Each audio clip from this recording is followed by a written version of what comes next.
இப்போ நீங்க ஒரு பெரிய ஹாஸ்பிட்டல்ல இருக்கிறதா நினைச்சுக்கோங்க. அந்த ஹாஸ்பிட்டல்ல நெறைய பேர் ட்ரீட்மென்ட்காக வராங்க. இன்னும் சில பேர் எமர்ஜென்சி கேஸஸ்ல வராங்க. ஆனா இன்னைக்கு அந்த ஹாஸ்பிட்டலோட சீஃப் டாக்டர் வரலன்னு சொல்றாங்க. இன்னைக்கு இந்த சிச்சுவேஷன ஹேண்டில் பண்றதுக்கு ஒரு சீஃப் டாக்டர் தேவை. இப்போ உங்க முன்னாடி 10 பேர் வந்து நான் நல்லா நடத்துவேன். நான் பேஷண்ட்ஸ் எல்லாம் நல்லா கேர் பண்ணிப்பேன். நான் ஈஸியா இந்த ஹாஸ்பிட்டல்ல மேனேஜ் பண்றதுக்கு எனக்கு கேப்பபிள் இருக்கு அப்படின்னு சொல்லிட்டு உங்க முன்னாடி வந்து நெறைய பேர் நிக்கிறாங்க.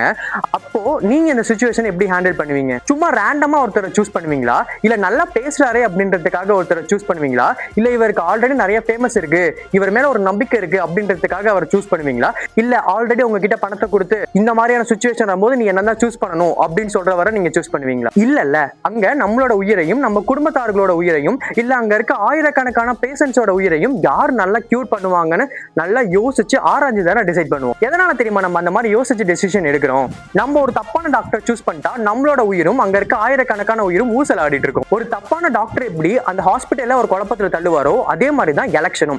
எஸ், ஏப்ரல் 23, 2026 அப்படிதான் நம்ம தலைவரை சூஸ் பண்ணக்கூடிய நாள். நம்ம ஓட் போடுறதுக்கு என்னமோ 5 செகண்ட்ஸ் தான் ஆகும். ஆனா அதோட இம்பாக்ட் நெக்ஸ்ட் 5 இயர்ஸ்க்கு இருக்கும். எஸ், எஜுகேஷன், எக்கனாமிக்கல், பினான்சியலா நம்ம எப்படி இருக்க போறோம், சாலை வசதி எப்படி இருக்க போகுது, நம்மளை சுத்தி பாதுகாப்பு எப்படி இருக்க போகுது அப்படின்றத டிசைட் பண்றதுக்கான நாளும் அதுதான். யாரு வந்தா எனக்கு என்ன அப்படின்ட்டுலாம் இருக்காதீங்க. ஹாஸ்பிட்டல் எப்படி ஒவ்வொருத்தவங்களோட உயிரும் முக்கியமோ அதே மாதிரி தான் இங்க இருக்க ஒவ்வொருத்தவங்களோட ஓட்டும் ரொம்ப இம்பார்ட்டன்ட். என்ன சொல்ல வரேன் அப்படின்னா நம்ம வாழ்க்கையில யார் நல்ல பாதைக்கு கூட்டிட்டு போவாங்க அப்படின்னு யோசிச்சு ஓட் போடுங்க.